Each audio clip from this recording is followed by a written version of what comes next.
Good morning, ladies and gentlemen of the media. I am Sergeant Wayne Meister, Public Information Officer of the Trinidad and Tobago Police Service, and welcome to the daily press briefing for Tuesday, 7th February 2012.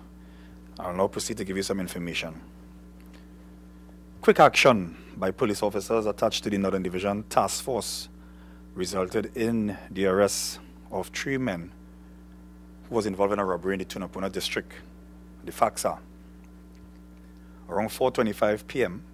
on Sunday, 5th February 2012, the victim, a 40-year-old female of Tunapuna, was sitting on the front stairway of her home in company with her 25-year-old sister when they were accosted by 3 men who announced a hold-up and ordered them inside the house. One of the men was armed with a firearm, and they proceeded to rob the victims of a quantity of jewelry, cash, and their phones, and a blue Nissan Almera motorcar, and they made their escape in a waiting vehicle. An all-points bulletin was sent, and quick action by the officers resulted in the interception of the said vehicle around 4:45 p.m. that said day in the Tagariga district. A search was carried out in the vehicle, and a black pistol with 7 rounds of .380 ammunition was found. A further check was made, and all the items reported stolen were recovered. 3 men ages ranging from 20 to 23 from Malabar or Rima were arrested, and they are assisting police officers and inquiries at present. So we want to commend those officers for a fantastic job, and we ask them to keep up the good work in the division. This is an announcement to Fed promoters. The Trinidad and Tobago Police Service want to make a special appeal to Fed promoters during this carnival season to conduct your fetes and parties within the confines of the law.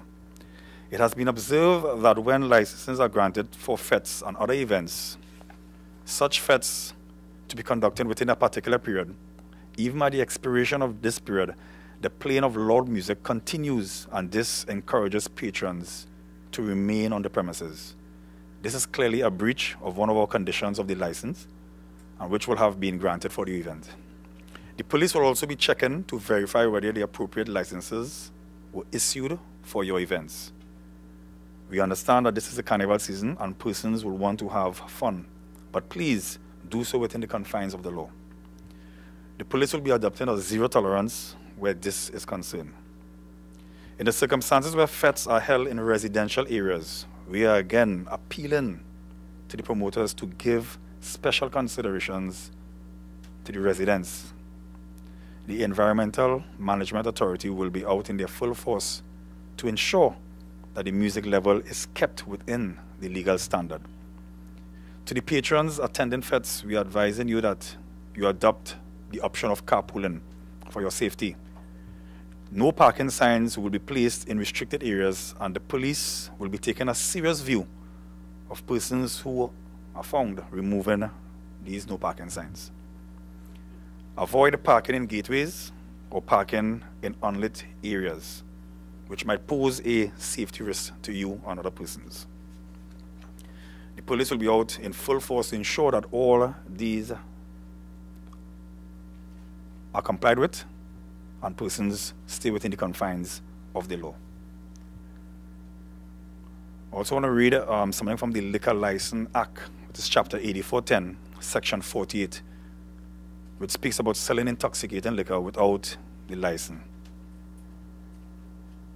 And I quote, "Save as in this act expressly provided to the contrary, no person shall deal in, retail, sell, expose for sale, offer for sale, or have in his possession or on his premises for the purpose of sale any intoxicating liquor unless duly authorized by a license under the Act relating to the sale of intoxicating liquor, or contrary to the terms of any such license, or to any of the provisions of any such act, whether specifically mentioned in any such license or not.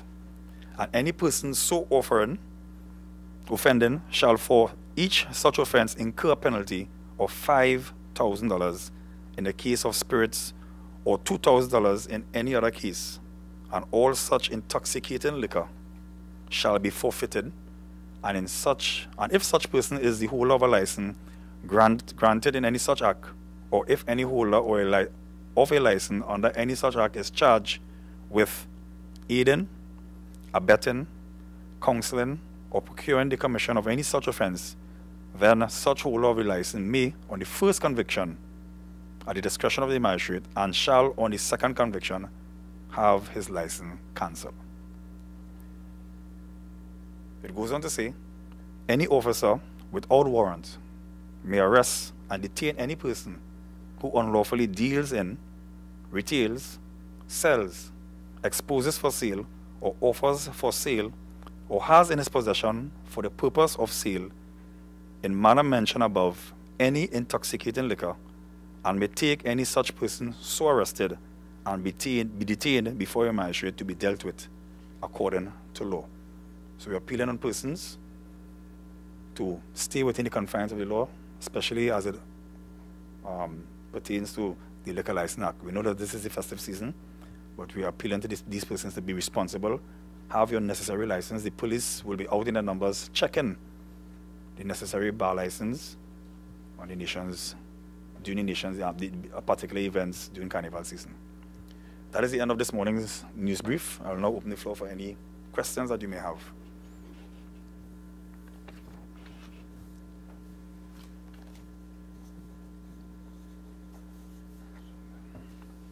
Those on Sunday who were at the Pan semis who were allegedly beaten by police officers, they are going to be making or filing complaints at the Police Complaints Authority.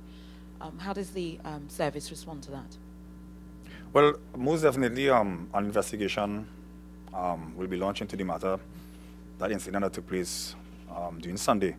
However, it must be noted that the Trinidad and Tobago Police Service, we recognize the fact that police officers who are performing their duties will find themselves in a situation where they will have to use a level of force that is lawful, that is reasonable, and that is appropriate to deal with situations. And that particular force will be used in the protection of their lives, the protection of other persons, and also to overcome any kind of resistance directed to the officers during events. Some of these people are claiming that it was actually police brutality, though. How does the service respond to that too? You're saying that it was necessary force used in an instant like that, but these people are claiming police brutality. Okay. Well, we are saying that the police officers would have acted in an appropriate manner. They would have acted lawfully. And the public must realize that the members of the police service, we are present at every event to ensure the security and safety of the members of the public. And we will do all within our power, and of course within the confines of the law, to ensure that law and order is maintained within these events. One last thing. Rumors are going around that some people were actually being let through the fence because they knew certain members of the government. What's the service's take on that? Can you respond to that at all? Well, I don't have any information pertaining to that particular claim. However, an investigation has been launched, and the information will be forthcoming in relation to that event. Sarge, in terms of crowd control at events like these, I know licenses are supposed to be granted, but in terms of the number of people packed into an event, who is the person or the body responsible for putting a ceiling on that amount of people that are allowed to enter any one event? Well, remember, we have the members of the Trinidad and Tobago Fire Service, who they have officers who have the expertise to regulate the amount of persons that will be in a venue. We have the members of the Trinidad and Tobago Fire Service present at all these major events, and we will work together with them, and they will indicate us, as what happened on Sunday, they will indicate us if particular levels are going up, and it started to probably pose a threat in terms of the amount of persons at a particular venue. So the Trinidad and Tobago Fire Service will have the call pertaining to that one. This morning, I understand there was some sort of training at the police barracks, crowd control. This training came, well, it was scheduled to come off today, and it came coincidentally 2 days after this whole incident happened. With this training now, has the police reviewed their method in the way they dealt with the situation on Sunday? Well, let me correct you one time. That is not something new. Year after year, every single year, the members of the Toronto Police Service, the members of the Guardian Emergency Team, the Public Order Team, members of the Mounted Branch, K9 Branch, will come together and work together because we know we have a particular responsibility during the carnival season to maintain public order. So these officers, the various heads will come together and arrange similar type training that will cause these activities to be dealt with in a safe manner. This morning was just a continuation of the exercise which started the beginning of January, because we have to get our horses prepared. You know, normally you'll see a horse for carnival very orderly, and that doesn't just happen just like that. The horses must be prepared, the dogs must be prepared, and what we have, what we call scenario-based training at the police academy.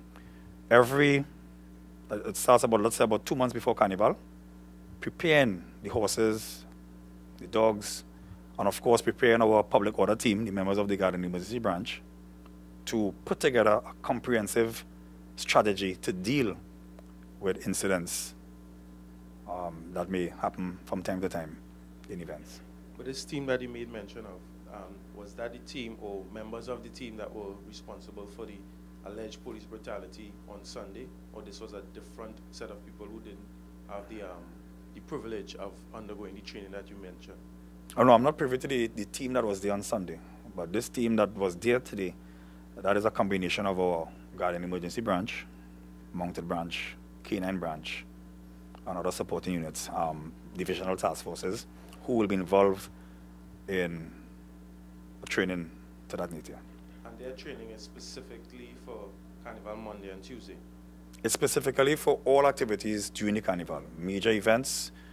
I'm almost certain you go to any major event and you will see members of the public order team, which comprises the Guardian Emergency Branch. You'll see all members of the task force. You'll see mounted officers. You'll see officers of the K9 unit. So they will be present at every event during carnival, which is inclusive of Carnival Monday and Tuesday. And who is the head of this public order team? But at the Guardian Emergency Branch, we have Senior Superintendent Headley, who is in charge of that unit. And we have Superintendent Wayne Dick, who is in charge of the Mounted Branch. And they work together to ensure that public safety is maintained. And one last question on this issue. One of the photographs depicted a police officer who, either last year or year before, I believe it's last year, pulled a gun on spectators at a cricket event. PC Victory, I believe is his name. And he is the same officer who, in the front page of the Express, had a baton. And if you would just look at it, if he were to come down on it, he would have hit a woman. She had on a green top. So what training from last year or year before, I can't remember when exactly he would have allegedly done that. What training has he undergone from then to now to be placed in a situation like that? Because the way he acted the first time was very aggressive and volatile. So, and now we're seeing that he's more or less in the same situation, responding more or less in the same way. So what difference in training did he undergo to ensure that public order is maintained, being part of the public order team? Well, our investigation is yet to reveal if that was Officer Victory. Investigations are continuing, and I cannot confirm any names as we speak. And one last question, I know that was the last one, but are you aware, or can you tell us if members, I believe I asked this already, members of the team, of the entire public order team, were part or parcel of not just necessarily those involved in the fracas, but in the entire securing of the area for the Pan semis? I cannot say right now, but I know that our public order team, they're always present. They'll be present. They were present at the semi-finals. They will be present at the finals. And they'll be present at all major activities during the carnival season. Any other questions? Okay, ladies and gentlemen, thank you very much for attending another daily press brief. We look forward to see you again tomorrow, same time, same place. And again, we are urging members of the public to please be responsible. Please do not do things that you wouldn't normally do. during the season. We are looking forward to working with you in the reduction of crime and the enhancing of security and safety in Trinidad and Tobago. Thanks very much.